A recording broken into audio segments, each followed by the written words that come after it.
Në një fshat të vogël, mes kodrave dhe rrugicave me pluhur, jetonte Havaja, një grua e moshuar, por me mendje të hollë dhe zemër të trazuar.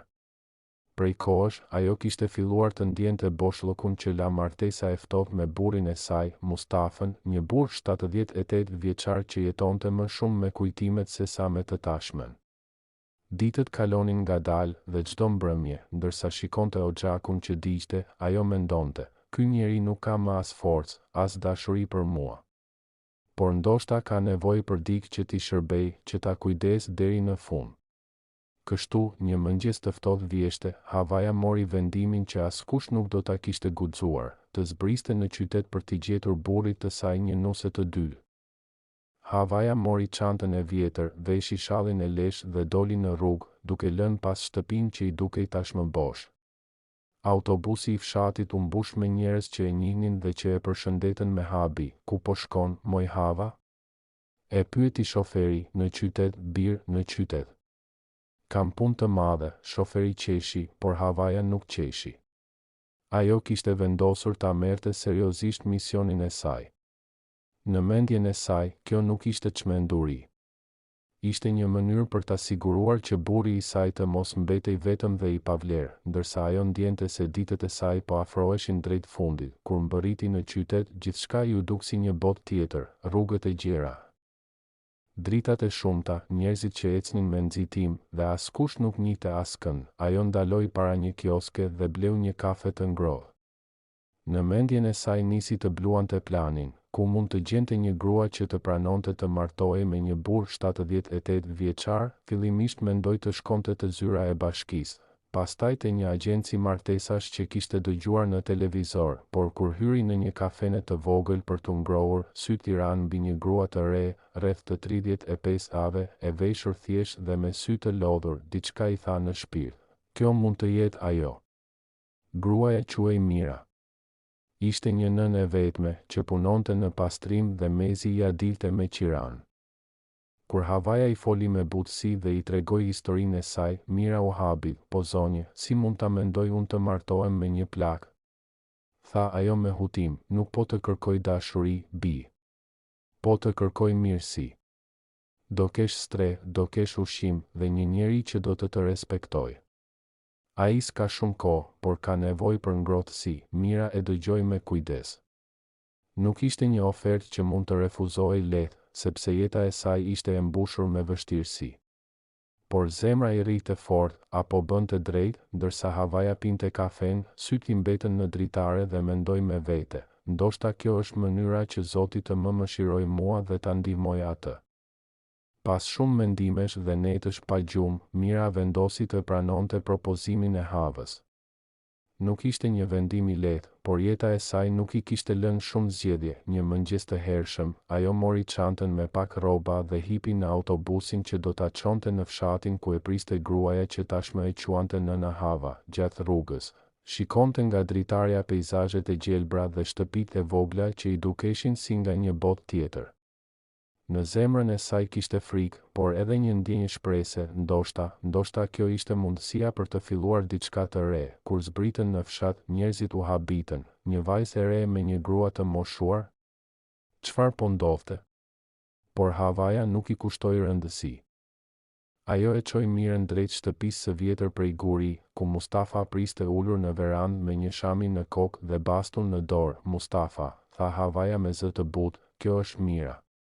Gruaja që do të kujdeset në pleqëri. Mustafa ngriti sytë dhe mbeti pa fjalë. Nuk e priste që gruaja e tij t'i sillte një nuse të dytë. Ditët e para ishin të çuditshme. Mira ishte e turpshme, s'fliste shumë dhe mundohej të bënte punët e shtëpisë në heshtje. Mustafa e shikonte me dyshim. Kishte ndjenja të përziera, njëra anë ndjente turp që kishte një grua të re në shtëpi, tjetra ndjente mirënjohje që dikush kujdesej për të, ndërsa Havaja i vëzhgonte të dy nga dritarja. Ndjente një paqe të çuditshme. Nuk e bënte këtë nga xhelozia apo mëria, por nga një ndjenjë përgjegjësie. Ajo nuk kishte fuqi më dhe donte të ishte e sigurt që Mustafa nuk do të mbetej vetëm kur ajo të largohej nga kjo botë. Një mbrëmje, teksa rinin në verandë, Mira tha me zë të ulët: zonja Hava, pse e bëre këtë? Pse më more këtu? Havaja e pa në sy dhe ju përgjigj, sepse unë po iki, bi. Dhe dua që dikush të kujdeset për të. Ai nuk është më burr për grua, por njeri që ka nevojë për ngrohtësi. Ti je e mirë. Ti mund ta bësh këtë, Mira mbeti pa fjalë. Për herë të parë ndjeu që dikush i kishte besuar një zemër njerëzore. Kaluan javë. Shtëpia filloi të ndryshonte. Nga një vend i heshtur e i ftohtë, u kthye në një vatër ku ndiheshin zëra, qeshje të lehta dhe aroma e gjellëve që Mira përgatiste me dashuri. Mustafa, ndonse plak, nisi të gëzonte praninë e saj. I pëlqente të dëgjonte historitë që ajo tregonte për jetën në qytet, për birin e vogël që e kishte lënë te një kushërir derisa të rregullohej. Një ditë, ndërsa pinin çajin në verandë, Mustafa u kthye nga Havaja dhe tha, Hava, ti më ke befasuar gjithë jetën, por kjo ishte më e madhja. Havaja buzëqeshi me një lot në sy, nuk është befasim, Mustaf. Është bekim, por askush nuk e dinte se Havaja ishte e sëmurë. Ajo e ndjente që koha e saj po afrohej dhe me çdo ditë që kalonte, shikonte Mirën dhe Mustafën me bindjen se kishte bërë zgjedhjen e duhur. Një mëngjes, Havaja ndjeu një dhimbje të fortë në kraharor. U mundua ta fsheh, të mos shqetësonte askënd, por Mira e kuptoi menjëherë, zonja Hava, jeni mirë? E pyeti me shqetësim, duke i vënë dorën në ball. Havaja buzëqeshi lehtë, mos u mërzit, bi. Kjo është lodhja e viteve, por ajo e dinte mirë se s'ishte vetëm lodhje. Doktori i fshatit ja kishte thënë disa muaj më parë, zemra e saj ishte e dobët dhe koha po i afrohej. Në mbrëmje, teksa Mira përgatiste darkën dhe Mustafa rinte ulur në karrigen e vjetër. Havaja i vështroi të dy dhe mendoi me vete, Zoti më dëgjoi. Tani shtëpia ka jetë. Mustafa nuk është më vetëm. Por ndërkohë, fshati kishte filluar të fliste. Gratë në përlagje përshpëritnin se plaka i solli burrit nuse, se në atë shtëpi ka turp, se kjo s'është punë normale. Fjalët mbërritën deri te Mustafa, që një mbrëmje, i tronditur, tha, Hava, po ç'na duhej kjo?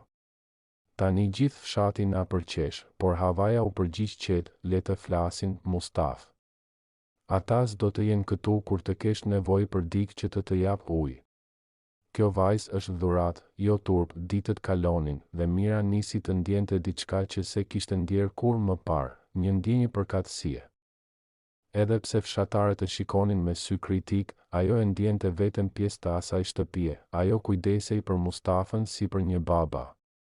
I lexonte libra, i përgatiste ushqimet që i pëlqenin, e shoqëronte në obor kur dilnin të shihnin diellin e pasdites. Në fillim, Mustafa e kishte vështirë të pranojë nga një vajzë e re, por me kalimin e kohës e kuptoi që ajo nuk kishte ardhur për interesa, por nga zemra. Një natë, kur Havaja po përpiqej të fshihte kollitjen, Mira i mbajti dorën dhe i tha me butësi, unë nuk do të iki. Edhe nëse ju ikni, unë do të kujdesem për Mustafën deri në fund. Ju më keni dhënë një jetë të re, dhe kjo është detyra ime tani. Havaja i mbushi syt me lodh. Ishte fjala që donte të dëgjonte, por fjalët e fshatit u bën gjithnjë e më të rënda. Disa i quanin Mirën nuse pa nder, të tjerë e tallnin Mustafën që plak e mori vajzën e qytetit. Një ditë, teksa Mira po shkonte në dyqan, dy gra e ndaluan në rrugë, po s'të vjen turp, moj bi, të martohesh me një plak?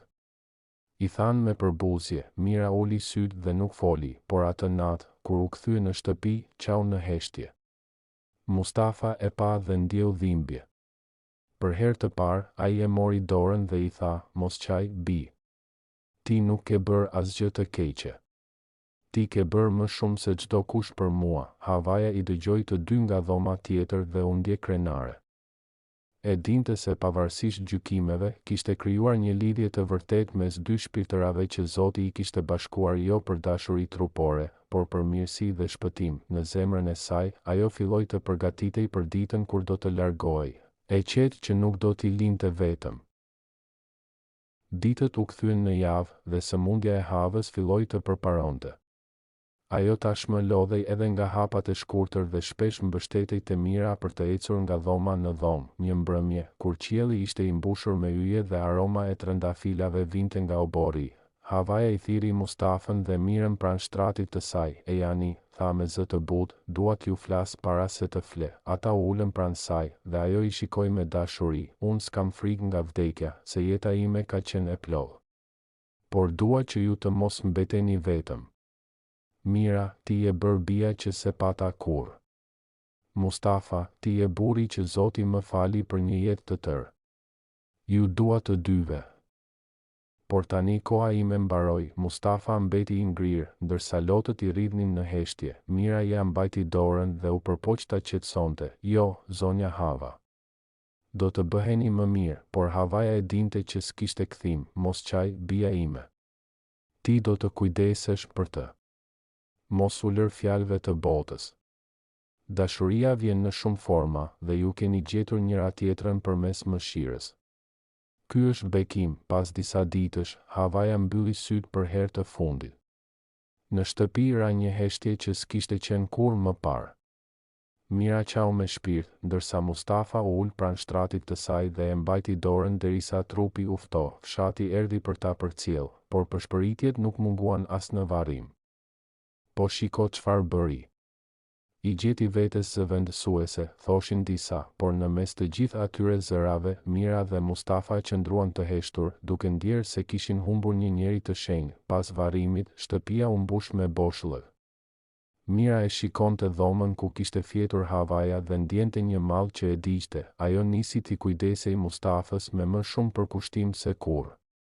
Çdo ditë i lexonte lutje, e çonte në varreza, e mbante për dore si një fëmijë, dhe sa më shumë kalonte koha, aq më shumë e ndjente që lidhja mes tyre ishte bërë e shenjtë, e thellë, më shumë se një martesë formale, ishte një premtim shpirtëror. Koha filloi të shëronte pak nga pak plagët. Mira u pranua më në fund nga disa fshatarë që pan përkushtimin e saj të sinqertë. Ata e kuptuan se ajo nuk kishte ardhur për përfitim, por për dashuri njerëzore dhe mëshirë. Mustafa, megjithse i plakur e i lodhur, e ndjente zemrën më të qetë. Një pasdite, ndërsa po rrinin në verandë dhe dielli perëndonte ngadalë, ai u kthye nga Mira dhe i tha, tani e kuptoj se çfarë më dha Havaja.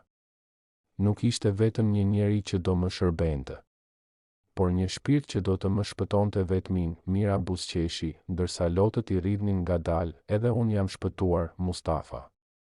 Ti dhe ajo më dhatë një shtëpi, një vend ku më duan. Në atë moment, një erë e lehtë kaloi mes trëndafilave të oborrit. Mustafa ngriti syt lart dhe pshërtiu, faleminderit, Hava. Në heshtjen e mbrëmjes, të dy e ndjen praninë e saj, si një engjëll që bekonte shtëpinë ku dikur kishte ndodhur një mrekulli e vogël dashurie dhe mëshire. Pas vdekjes së Havës, jeta në shtëpi ndryshoi, por paqja që ajo kishte sjell mbeti si një bekim i fshehtë. Mira tashmë ishte bërë pjesë e fshatit.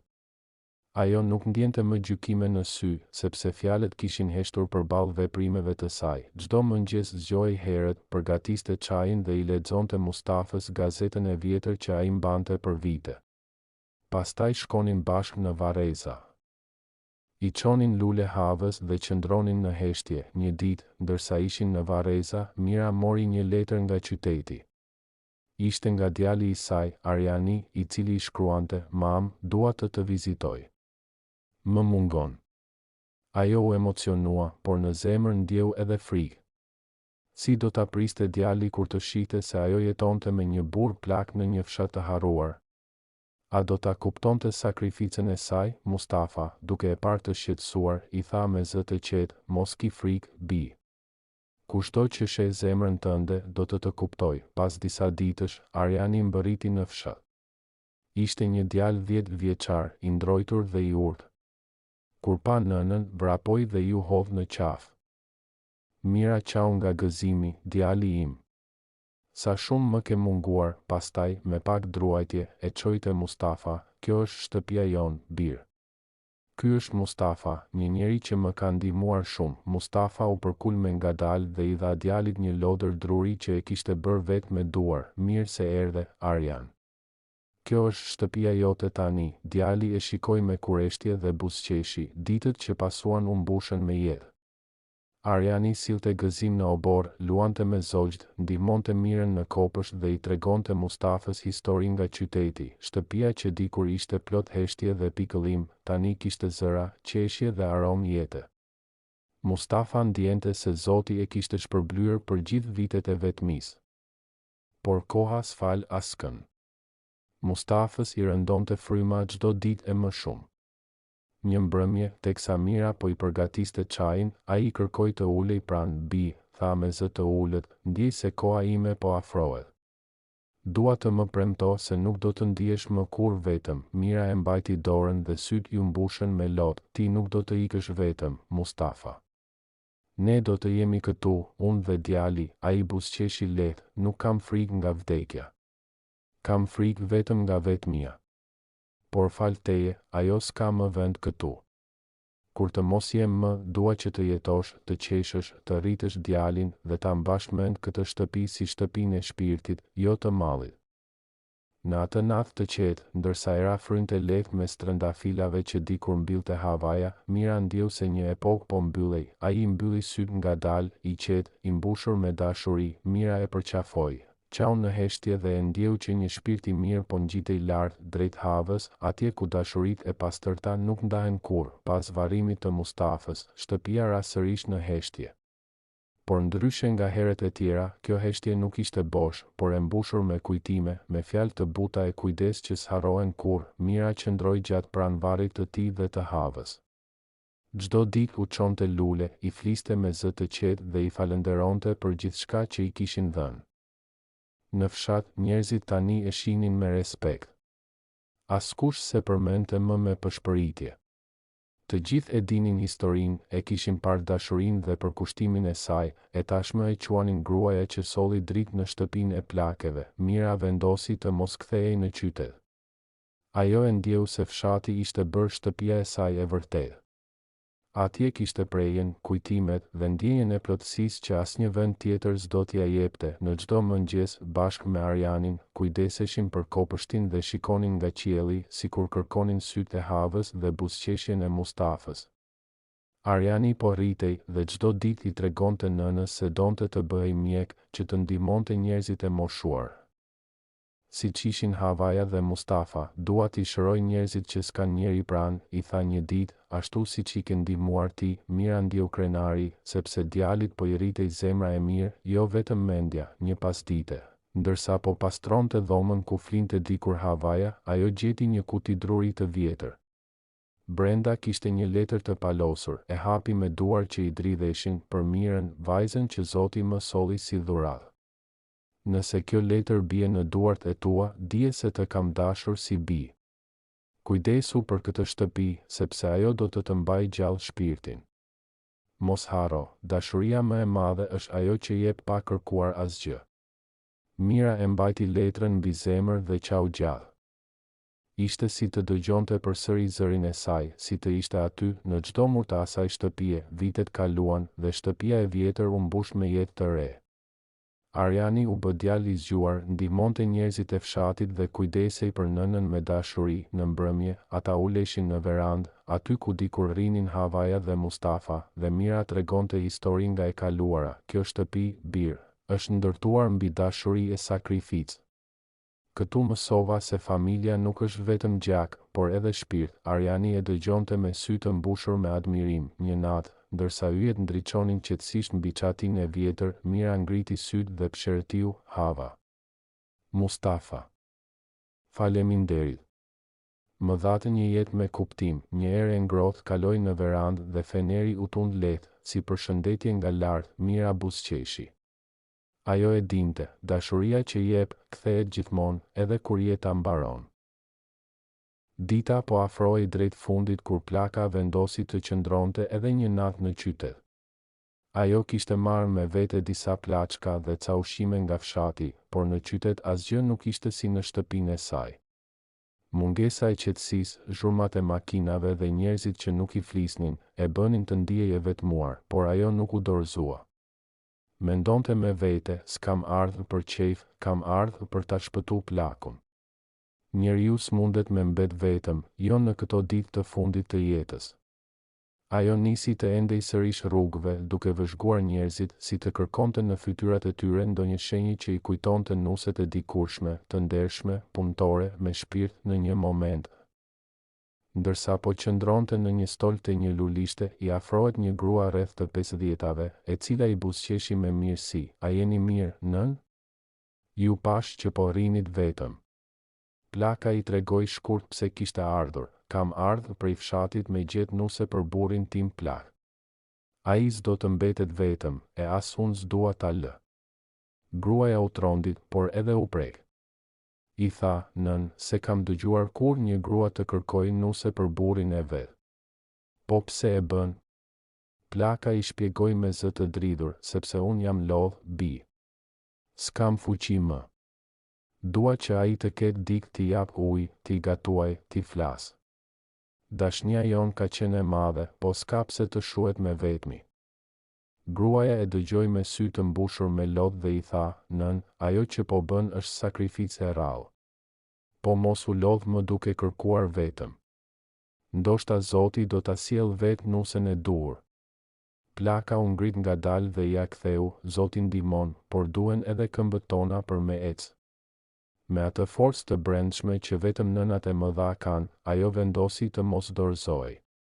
Të nesërmen do të shkonte në tregun e grave që punonin me ditë, aty ku, sipas saj, shiheshin zemrat më të pastra. Në mendjen e saj kishte një qëllim të vetëm, para se të kthehej në fshat. Të gjente dikë që do ta donte plakun e saj jo për pasuri, por për shpirt. Të nesërmen në mëngjes. Plaka u ngrit herët.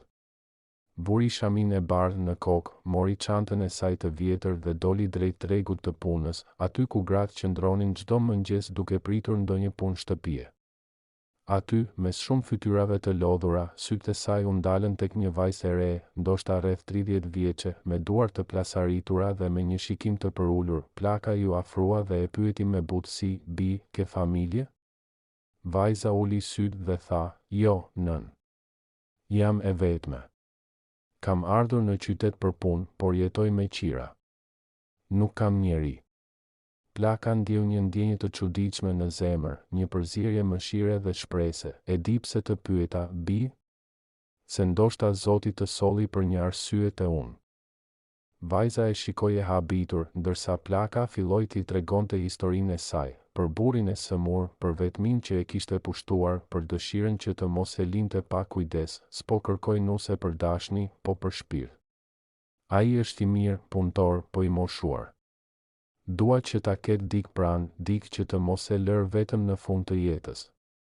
Vajza mbeti pa fjalë. Lotët i mbushën sytë, ndoshta nga dhimbja, ndoshta nga mallëngjimi, nën. Askush s'më ka folur kur kështu. Unë s'kam dashuri, s'kam as familje. Kam punuar gjithë jetën vetëm për bukën e gojës. Po. Nëse është siç thua ti, unë mund ta kujdes. Plaka e mori për dore. Sikur ta kishte bija e saj dhe i tha me zë të butë, bi, mos u frikëso. Nuk të çoj në ndonjë shtëpi të huaj, po në zemrën time. Aty ku ka mirësi e nder. Do ta shohim bashk, e nëse të pëlqen, do të rish. Të dyja u nisën drejt stacionit të autobusit për t'u kthyer në fshat. Gjatë rrugës, Plaka i tregonte për jetën e tyre, për shtëpinë e vogël me obor e për kopshtin me lule që i mbante gjallë çdo mëngjes. Në sytë e vajzës kishte filluar të ndizet një dritë e re, një shpresë që ndoshta, për herë të parë pas shumë vitesh, mund të kishte një vend ku të ndjehej e dashur dhe e vlefshme. Udhëtimi drejt fshatit zgjati disa orë. Dhe gjatë gjithë rrugës vajza rrinte e heshtur, duke dëgjuar me vëmendje çdo fjalë të Plakës. Ishte e lodhur nga jeta, por për herë të parë ndjente një ndjenjë të çuditshme sigurie pranë saj. Kur mbërritën, Plaka e mori për dorë dhe i tha me një buzëqeshje të ngrohtë, ja, kjo është shtëpia jon, bi. E thjesht, po e mbushur me kujtime. Këtu kam qeshur e kam qarë, këtu kam dashur e jam dashur. Në obor, nën hijen e një mani të madh, qëndronte Plaku, i mbështetur në shkop. Syt ju mbushën me lot kur pa Plakën dhe vajzën që afrohej. Kush është kjo, moj grua? Pyeti me zë të ngjirur. Plaka ju afrua dhe tha me përulësi. Është një shpirt i mirë që Zoti na solli. Një vajzë e vetme që mund të na ndihmojë dhe ndoshta të bëj shoqëri. Plaku e shikoi vajzën me dyshim, por kur pa fytyrën e saj të qetë dhe syt plot mirësi, zemra i u zbut, mirë se erdhe, bi. Shtëpia është e vogël, por nëse ka dashuri, bëhet pallat, i tha. Vajza uli kokën dhe tha me zë të ulët, faleminderit, gjysh. Nuk kërkoj asgjë, vetëm një vend ku të ndjehem e dobishme. Në atë çast, Plaka ndjeu se kishte bërë zgjedhjen e duhur, ajo e ftoi vajzën brenda, i dha ujë dhe një copë bukë me djath, dhe për herë të parë pas shumë kohësh, në atë shtëpi u dëgjua sërish zëri i ngrohtë i një gruaje të re. Ditët kaluan shpejt. Vajza nisi të kujdesej për shtëpinë, për kopshtin dhe për Plakun, që çdo mëngjes i thoshte me një buzëqeshje të lehtë, më është bërë shtëpia plot jetë. Plaka e shite me mall dhe ndjente se qëllimi i saj ishte përmbushur. Një mbrëmje, ndërsa po rrinin të tre në verandë, Plaku i tha gruas së tij, nuk do ta kisha besuar kurrë që ti do më sillje një nuse tjetër. Plaka buzëqeshi me sy të mbushur me lot, s'të solla nuse për dashuri, por për jetë, që të mos mbyllim syt në vetmi. Vajza u afrua, u ul pranë tyre dhe tha, ndoshta Zoti deshi që edhe unë të gjeja një familje në fund. Në atë shtëpi të vogël, mes dhimbjes, vetmisë dhe kujtimeve, lindi një formë e re dashurie, ajo e shpirtit që ndan dhembjen dhe ngroh zemrat e plakura. Ditët në fshat nisën të kenë një ritëm të ri. Vajza zgjoi herët, ndiste zjarrin, gatuante mëngjesin dhe kujdesej për kopshtin me dashuri, si të ishte i saj. Plaku, që dikur kishte humbur shpresën, tashmë buzëqeshte çdo mëngjes. Ai ndjente se shtëpia ishte mbushur me jetë dhe shpesh, pa e kuptuar, e thërriste vajzën me përkëdheli, hajde këtu, bi, të pim një kafe bashkë. Plaka i shikonte që nga dritarja dhe zemra i mbushej me qetësi. Ajo e dinte se mes tyre po lindte diçka e ndershme, jo dashuri si ajo e rinisë, por një afeksion i pastër, një lidhje shpirtërore mes dy njerëzve që kishin nevojë për ngrohtësi. Një mbrëmje me shi, ndërsa Plaka ishte shtrirë për të pushuar, Plaku dhe vajza qëndronin në verandë. Ai i tregoi për jetën e tij, për vitet e gjata me gruan që e kishte dashur më shumë se jetën, për dhimbjen e pleqërisë dhe frikën nga vetmia. Vajza dëgjonte me lot në sy dhe i tha, unë kam jetuar gjithmonë vetëm, por tani, këtu, ndjej sikur kam një baba. Një shtëpi. Plaku ja kapi dorën dhe i tha me zë të butë, faleminderit, bi. Ti më dhe frym, aty ku s'kisha më shpresë. Në atë çast, të dy e kuptuan se lidhja e tyre nuk ishte rastësi. Por një bekim i Zotit, një shpëtim i ndërsjell nga vetmia, ditët që pasuan sollën ndryshime të vogla, por të bukura. Fshatarët nisën të flisnin, disa me habi, disa me gjykim. Plaku ka marrë një nuse të re, thoshin, por Plaka e vjetër, gruaja e tij, qëndronte e qetë dhe përgjigjej, le të flasin.